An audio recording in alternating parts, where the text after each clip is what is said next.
Mesdames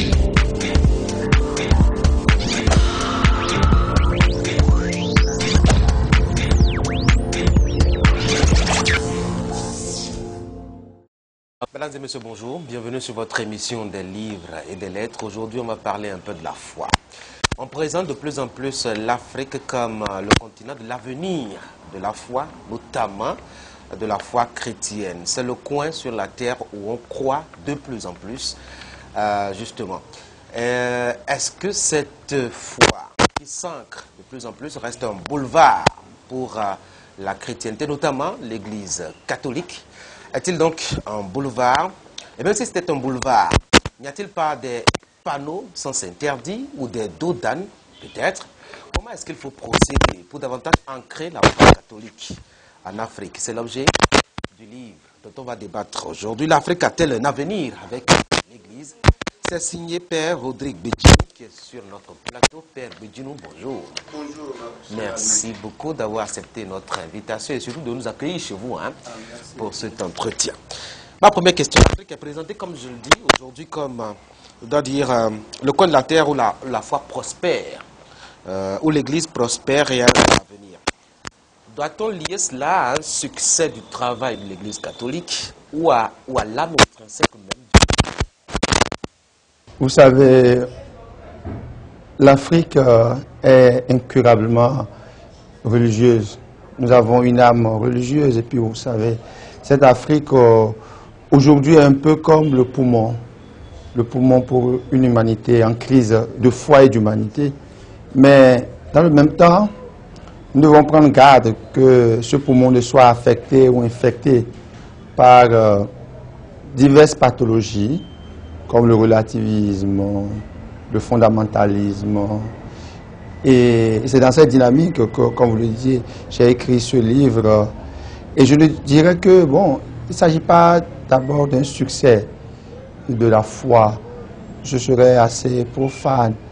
Mais, parce que nous ne sommes pas dans une dynamique de conquête. Pas dans une dynamique de conquête, mais il s'agit d'un engagement. Vous voyez, et quand la foi croît en Afrique, c'est que elle répond donc à quelque chose qui est intime à l'âme de l'Africain. Et donc ce que nous recherchions à tâtons se découvre à nous et on se dit voilà ce que je recherchais, voilà ce que mes ancêtres recherchaient. Donc c'est beaucoup plus dans cette dynamique d'accueil parce que en tout peuple il y a ce qu'on appelle les semences du Verbe, il y a Dieu qui parle au cœur de chaque peuple. Et voilà donc ce que nous recherchions à tâtons s'offre désormais à nous. Et comme une opportunité, comme une rencontre. Mais vous dites, ne vous réjouissez pas trop, parce qu'on a vu l'Afrique du Nord perdre progressivement justement du terrain en ce qui concerne la foi chrétienne, qu'il faut rester réservé. Pourquoi cette attitude de prudence? Bien, j'ai pris le cas de l'Afrique du Nord parce que, vous savez, au début de la chrétienté, les 1er, 2e, 3e siècles, l'Afrique du Nord était un grand foyer de vie chrétienne, de vie religieuse. Il y avait même l'école d'Alexandrie, il y avait de grands saints, de grands docteurs de l'Église, comme les Augustins, les d'Hippone, les Cypriens de Carthage, les Origènes, et qui ont façonné la foi chrétienne, qui ont façonné la théologie chrétienne. Mais on dirait que parce que l'Afrique et la foi chrétienne n'a pas rencontré l'âme de l'Afrique, ne s'est pas ancrée dans la culture, ça c'est cette foi chrétienne, on n'a pas persévéré, je dirais. Vous voyez, cette foi chrétienne n'a pas persévéré. Et alors je dis, et nous le disons tous aujourd'hui en regardant l'effervescence de la foi aujourd'hui, on dit, c'est bien, mais soyons prudents, travaillons à ancrer vraiment la foi dans l'âme africaine, pour que vraiment, il n'y ait pas une double ritualité, il n'y ait pas du syncrétisme, mais que, ben voilà, ce que le cœur de l'Africain recherche, il retrouve ça. Le continent se présente comme celui où règne l'extrême pauvreté. Oui. Les pays sont très pauvres d'ailleurs, quand on compare cela aux autres pays des autres continents. Paradoxalement, c'est là où on croit beaucoup plus en Dieu. Dieu c'est antinomique au développement et à la bonne vie, la vie décente sur terre. Bien, il s'agit d'ailleurs de ce que nous mettons dans le développement. Le développement, c'est le développement intégral de l'homme. Et ce développement a plusieurs dimensions, diverses dimensions. Et vous savez, ces pays dont vous parlez, même si aujourd'hui il n'y a plus une pratique de la foi de manière assez remarquable, la foi a quand même façonné leur être et leur vivre ensemble. Et donc, avec cette foi, avec les ressources de la foi, ils ont pu se développer. Alors, si eux, ils ont pu se développer avec les ressources de cette foi, pourquoi nous n'arrivons pas à nous développer avec cette même foi? Alors, la question ne se pose pas donc en termes de compatibilité ou d'incompatibilité. La question se pose en termes de transmission et de réception. C'est-à-dire que nous nous interrogeons. Non, en termes de transmission, nous nous interrogeons, et ce livre le fait d'une manière assez critique par rapport à diverses pastorales.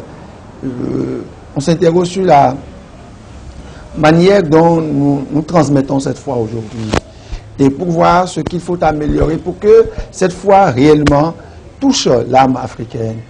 Et aussi la réceptivité, c'est-à-dire qu'on peut devenir chrétien en restant dans un schéma traditionnel. On peut devenir chrétien sans être réellement converti. Donc comment travailler pour que cette foi soit cohérente, crédible, et qu'il y ait une vie de foi à partir même des implications de la foi. Une vie de foi par des implications de la foi. Donc, c'est à ce niveau que se situe le grand défi, l'enjeu aujourd'hui, la gageure qu'il nous faut tenir. Nous avons tous du travail à faire dans une dimension, dans une dynamique de complémentarité. Voyez, et le pasteur a travaillé, a présenté cette foi dans sa pureté et a travaillé à ce que cette foi soit incarnée dans la réalité, dans les réalités africaines. Et alors, le fidèle aussi doit recevoir cette foi et opérer les diverses ruptures, la conversion nécessaire, et pour que sa vie de foi soit en cohérence avec sa foi. Vous dites dans le livre que les Africains ont une foi, mais qui ne répond pas, qui n'a pas une incidence sur sa vie, sur leur vie sociale. Comment est-ce qu'on peut comprendre cette relation où on a la foi, mais ça ne change pas notre quotidien? Vous semblez donner raison à Karl Marx. Non, vous voyez, je n'ai pas dit qu'ils ont une foi profonde. J'ai dit qu'ils ont une forte expression de la foi. Elle n'est pas profonde. Nous travaillons à ce que cette foi... Il y a quelle différence là, une forte expression de la foi, une foi profonde? Oui, une foi profonde, c'est-à-dire une foi réellement enracinée dans la vie de tous les jours, de telle sorte qu'il y ait une relation entre vie de foi et la foi, et qu'il y ait une certaine cohérence. Vous voyez, quand vous parlez de Karl Marx, vous évoquez là aussi ce qu'on appelle les maîtres du soupçon, avec Nietzsche, Freud, Karl Marx. Ouais. Alors, je ne crois pas qu'ils aient quelque chose contre Dieu, contre l'idée de Dieu. Peut-être qu'ils se rebellaient contre les présentations et les représentations de Dieu. Et c'est là où nous avons un grand travail à opérer. C'est-à-dire à purifier, à moraliser même notre vision de Dieu, pour que nous ne manipulions pas Dieu, que nous n'instrumentalisions pas le nom de Dieu. Et c'est ce grand travail qui est là. Et là, vous voyez, le titre de cet ouvrage interpelle aussi bien les croyants que les incroyants. C'est-à-dire que ça dissipe un peu les leurs. Et ça indique aux croyants les lueurs d'avenir. Et parce qu'il y a peut-être certaines choses que les incroyants attendent des croyants. C'est-à-dire que les incroyants semblent dire, mais écoutez, le Dieu auquel vous croyez, faites-le voir un peu. Vous dites que au ciel, ce sera un monde d'amour, un monde de justice. Mais travaillez un peu aussi pour que sur la terre, il y ait un peu plus d'amour, un peu plus de justice. Vous voyez, quand je parle de cohérence, prenons le cas du Bénin et puis d'autres pays. La plupart où un certain nombre de responsables à divers niveaux, dans diverses structures, dans les institutions de l'État, sont quelquefois chrétiens. Très bien. Alors comment cette foi détermine leur choix? Ou nous allons simplement à l'église pour nous réfugier, nous allons simplement à l'église pour chercher la bénédiction à nous. Non. Voyez, les mains qui s'élèvent vers Dieu pour chanter, pour bénir le Seigneur, ce sont ces mains-là qui signent les décrets, ce sont ces mains-là qui vendent au marché, ce sont ces mains-là qui enseignent, qui écrivent au tableau, ce sont ces mains-là qui font beaucoup de choses dans la société. La bouche qui chante Dieu, ce sont ces bouches-là qui prononcent les verdicts de justice, et ce sont des chrétiens. Comment la foi chrétienne se traduit, se manifeste dans les actes? Et c'est là le cas. Oui, mais là, le rôle vient surtout au pasteur, parce qu'on dit que quand l'élève n'a pas bien appris, la faute est au maître. Non, là, il ne s'agit pas d'apprendre, il s'agit d'une initiation. Suffisamment fait pour que dans sa réflexion, dans son comportement, le fidèle chrétien reflète justement ce que son pasteur lui a dit. Non, il ne s'agit pas de refléter ce que le pasteur dit. Il s'agit de faire une expérience de Dieu à partir de notre foi. Et là, comme je l'ai dit, l'ouvrage critique certaines formes de pastoral.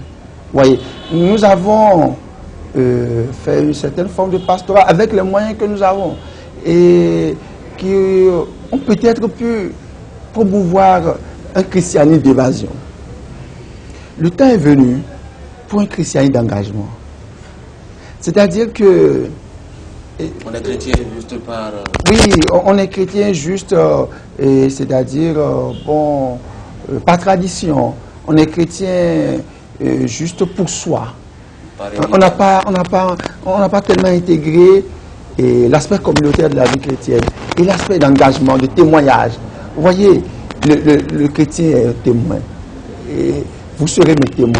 Le chrétien est un témoin, c'est un témoin de sa foi. Et vous voyez, cette foi est en accord avec la société. Cette foi est en accord avec nos traditions. Il y aura des ruptures. Et c'est là où l'objection de conscience, c'est là où le témoignage est attendu. C'est-à-dire que on aurait aimé des chrétiens qui disent, par exemple, ben voilà, ce que l'on me demande est en désaccord avec ma foi. Et par conséquent, je ne le fais pas. Je ne le fais pas. Et vous voyez, c'est ceux-là. Et dans une société où il n'y a plus... dans une société où l'objection de conscience disparaît, la conscience se meurt. Et vous voyez, et quand la conscience se meurt, la vérité devient la vérité des chefs et des puissants, la vérité culturelle. Or, et quand il n'y a pas une quête de la vérité, quand il n'y a pas la conscience, quand il n'y a pas le droit et la justice, les sociétés n'arrivent plus à tenir. Alors, depuis, mettons quoi, 2010, 2011, en tout cas depuis le passage du pape Benoît XVI au Bénin, on a comme une sorte de réorientation du procédé d'évangélisation. On est dans la dynamique d'afghaniser, on va dire, le message catholique. C'est une sorte de reconquête ou de réajustement. Non, pas du tout. Vous savez, l'arrivée du pape est très récente. Vous savez, le rapport entre foi et culture est un rapport intime à l'évangélisation. Jésus est né dans une culture. Il a épousé cette culture, même s'il a demandé des ruptures. Vous avez appris qu'il a été dit, moi je vous dis, il a opéré des ruptures essentielles dans cette culture. Et vous prenez le livre des Actes des Apôtres, quand Jésus a envoyé les apôtres avec le mandat d'évangéliser toutes les nations, un problème culturel s'est posé aussitôt. Les nouveaux convertis, faut-il les obliger à la circoncision? Il y a eu l'assemblée de Jérusalem dans les Actes des Apôtres. Non, c'est culturel. Il faut accueillir la foi en Jésus-Christ, s'éloigner du mal. Nous voyons, et Paul à Athènes, quand il va à Athènes, il voit que le peuple athénien est un peuple très religieux. Très religieux, ils ont même un temple au Dieu inconnu. Ils citent leurs poètes, ils citent leurs philosophes. Donc, il tient compte de la culture, mais il insère un élément nouveau. Il annonce le kérigme. Christ est mort et ressuscité pour nous. Et quand il le dit, là-dessus, on t'entendra une fois. Ça veut dire qu'il y a un noyau dur du christianisme qu'il faut accueillir. Et dans la dynamique de l'évangélisation, nous avons par exemple un texte majeur. Le 15 juillet 601, le pape Grégoire le Grand écrivait à Augustin de Cantorbéry qui allait évangéliser les Anglais. Il leur dit, écoutez, quand vous serez là-bas, détruisez non les temples des idoles, mais les idoles qui s'y trouvent. Parce que les temples, c'est de l'ordre de la culture. Les idoles sont de l'ordre du culturel. C'est vrai que chez nous en Afrique, il y a une grande imbrication entre culture et culture, entre la culture et le culte. Et en 1659, les missionnaires qui allaient en Chine ont reçu des instructions de la propagande fidèle. Mais arrivez là-bas, ne transposez pas vos pays, mais transposez la foi. La question que nous posons face à cette dynamique, pourquoi arriver en Afrique, cela a été difficile. Cela a été difficile parce qu'il y avait des paradigmes qui ont été des postulats pour l'esclavage et la colonisation. C'est-à-dire que le noir n'avait pas d'âme, le noir n'avait pas de culture. Et le missionnaire, d'une certaine manière, a été moulé dans cette culture.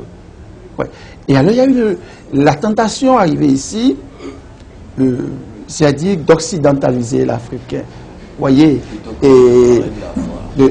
ou plutôt que de lui proposer la foi. Mais néanmoins, dit cela, il y a eu beaucoup de missionnaires qui ont travaillé, c'est-à-dire qui ont travaillé à ancrer l'évangile dans nos cultures. Nous avons le grand Haut-Pierre. Cette année, il y aura le centenaire de la fête de l'Épiphanie. J'entends quelquefois les gens dire, écoutez, l'évangile détruit nos cultures. Je dis, mais quoi? Mais quand vous dites l'évangile détruit nos cultures, je ne sais pas ce que ceux-là font pour la culture béninoise ou la culture africaine. Je vois par exemple ces missionnaires avec leurs limites.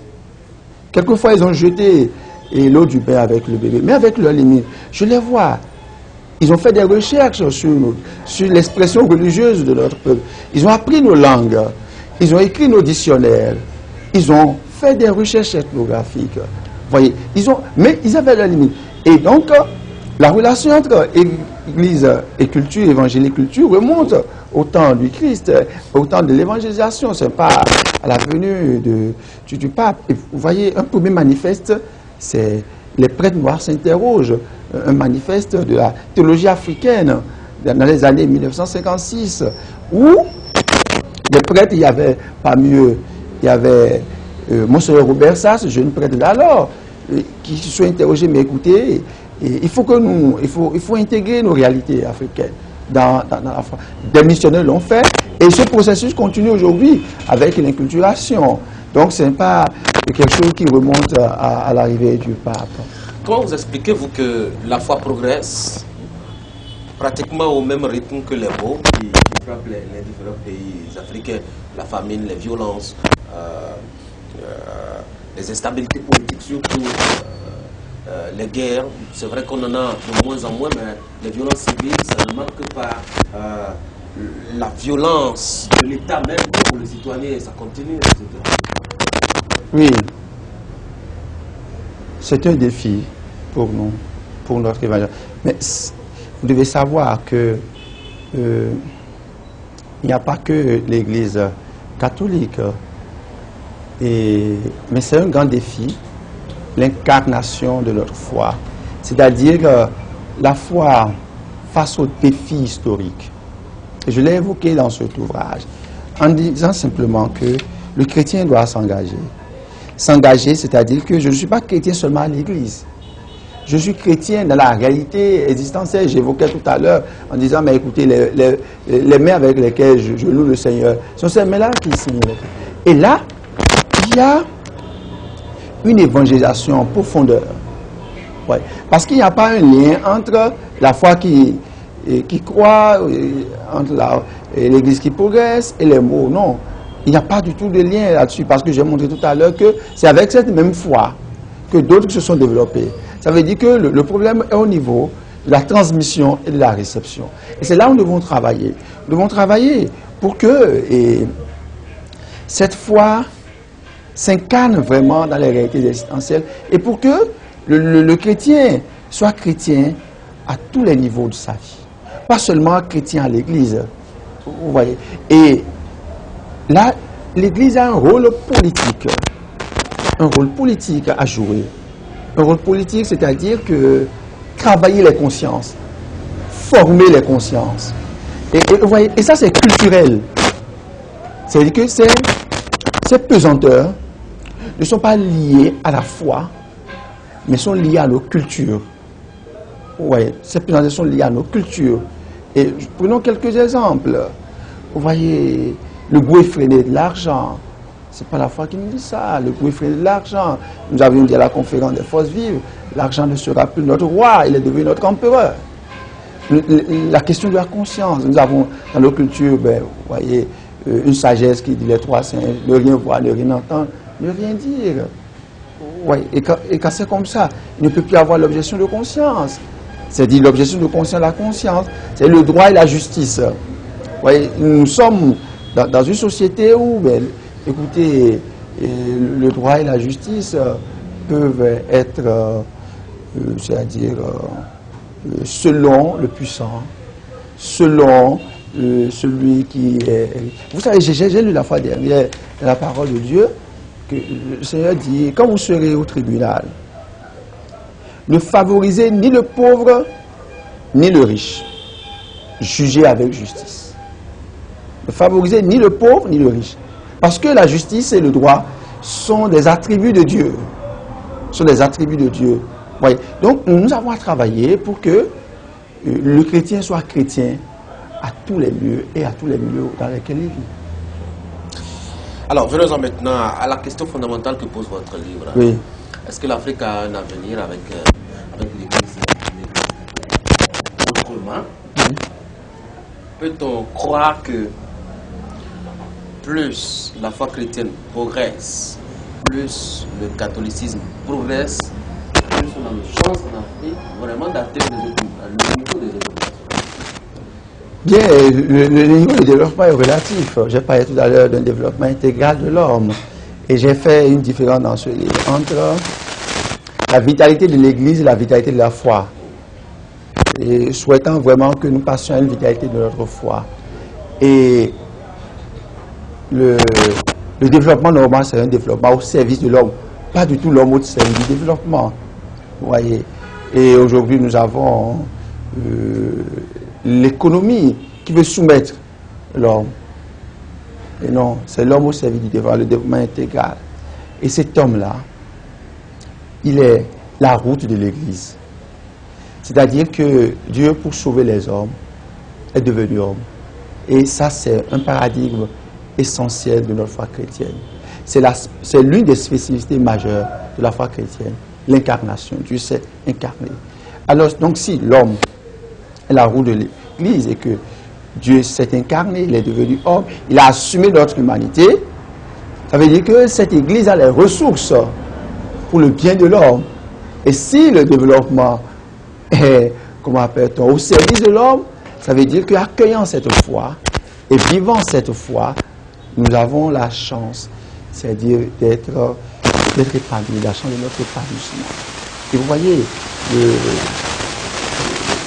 l'Église a les ressources pour l'avenir de l'Afrique. Et c'est pour cela que je dis aujourd'hui, au regard des défis socioculturels, je parle de l'Église qui doit s'engager davantage à 3 niveaux. J'ai indiqué 3 lieux de renaissance de l'Afrique par l'Église. Premier lieu, c'est la liturgie. C'est-à-dire qu'il faudrait éviter ces liturgies décentrées de Dieu, ces liturgies qui sont quelquefois annexées par le pouvoir politique, nous en avons de moins en moins, et ces liturgies qui deviennent auto-célébrations de soi, c'est de sa culture ou des cérémonies religieuses, ça nous en avons de plus en plus, il faut lutter contre ça. La liturgie, c'est le lieu de rencontre avec Dieu. Dieu qui donc entre dans le cœur de l'homme et le transforme, parce que l'Africain a été un des traumatisés. Traumatisé par l'esclavage, par la colonisation et par aussi nos propres faillites en termes d'humanité, nos propres faillites en termes... Parce que notre mal ne vient pas seulement des autres, notre mal aussi vient de nous-mêmes. Alors, la liturgie, soignez la liturgie pour que ce soit un lieu de rencontre pour que l'homme se reconstruise à partir du lieu où il rencontre Dieu. Deuxième lieu, la formation.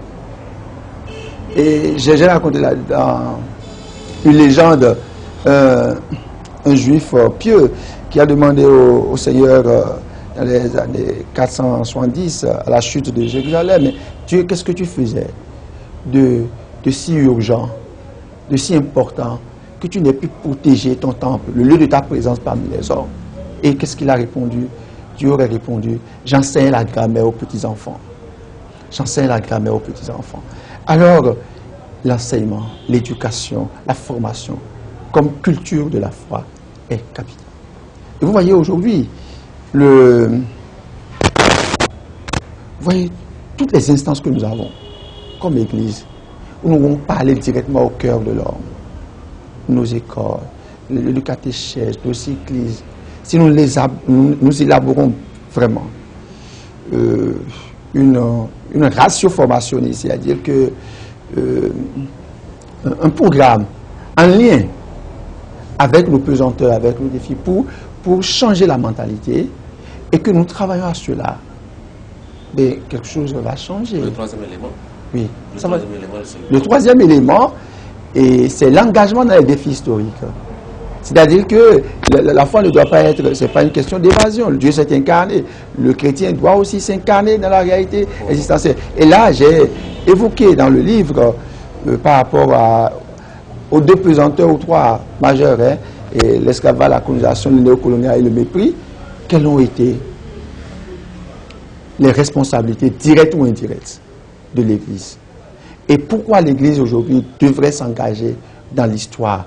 Et quand j'évoquais cela, j'ai indiqué, présenté la vérité historique qui enlève les préjugés. Parce que vous voyez, sur cette question, il y a beaucoup de préjugés sur l'Église qui ne tiennent pas quant à l'esclavage, quant à la colonisation. Non, il faut éventrer la question et dire, mais écoutez, sur ce point, voici les limites de l'Église. Parce que vous voyez, l'Église, où les fils de l'Église sont fils aussi de leur temps.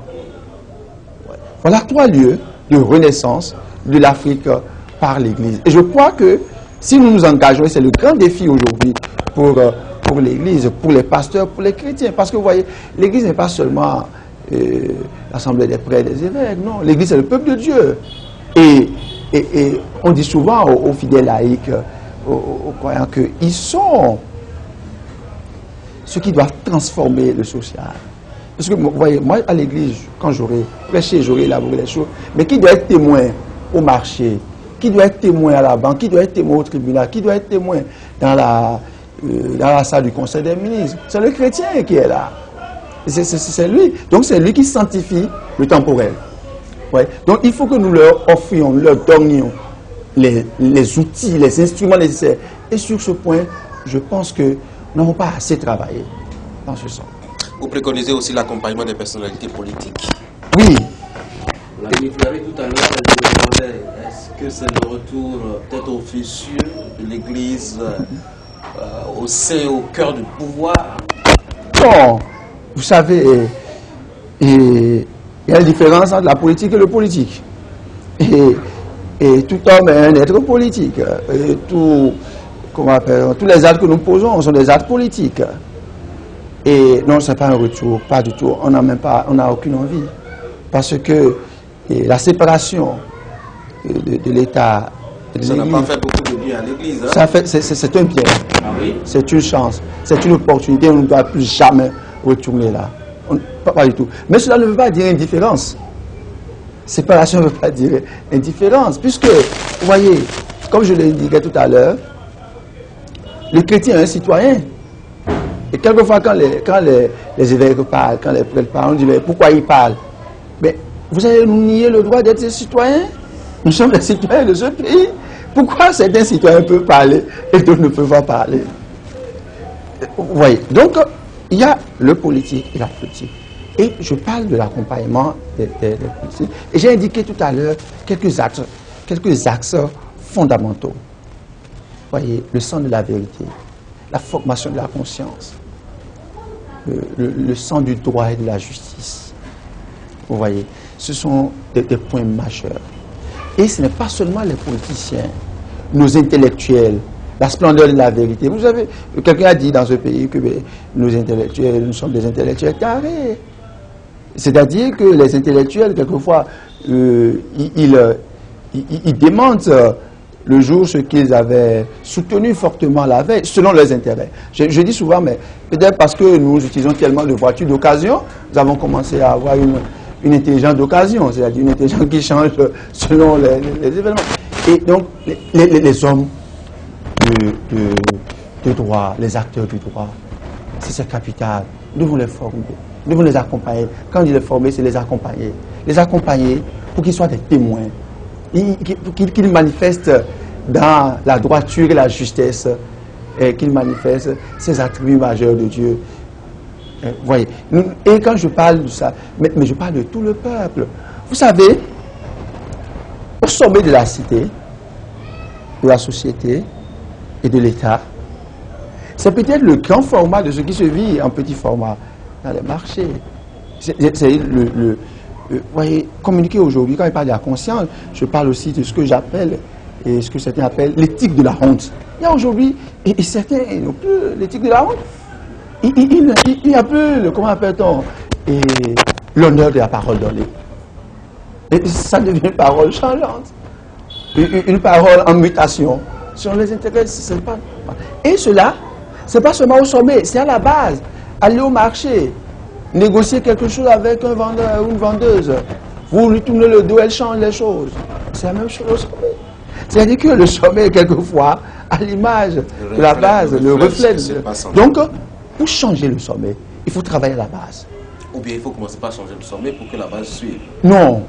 Vous savez, les vrais changements des peuples ne sont jamais venus du sommet. Et même les États en sont tellement conscients que quand ils veulent pousser loin, ils lancent ça d'abord dans le peuple pour voir quels sont les effets. Et quand il n'y a aucune résistance, ils testent la capacité de résistance et de réticence et de résilience du peuple. Ils testent ça. Mais quand ils voient que, écoutez, ça prend, ils y vont. Ils y vont. Ça veut dire quoi? Ça veut dire que c'est une illusion de penser changer le sommet. Parce que vous savez, et je vais utiliser une expression, il faut former les masses. On parlait des masses populaires.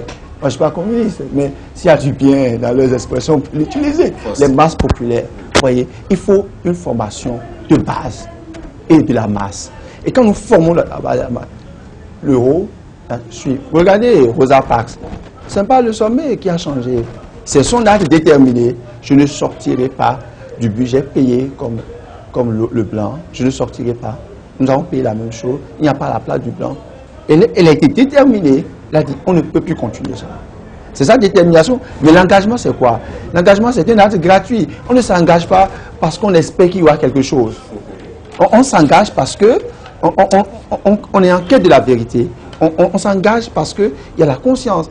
Et vous voyez, la formation de la conscience est capitale aujourd'hui pour notre société. Tout le monde sait, personne ne dit rien, parce qu'il y a la peur, vous voyez. Et c'est là où je dis que la foi doit rejoindre les défis culturels.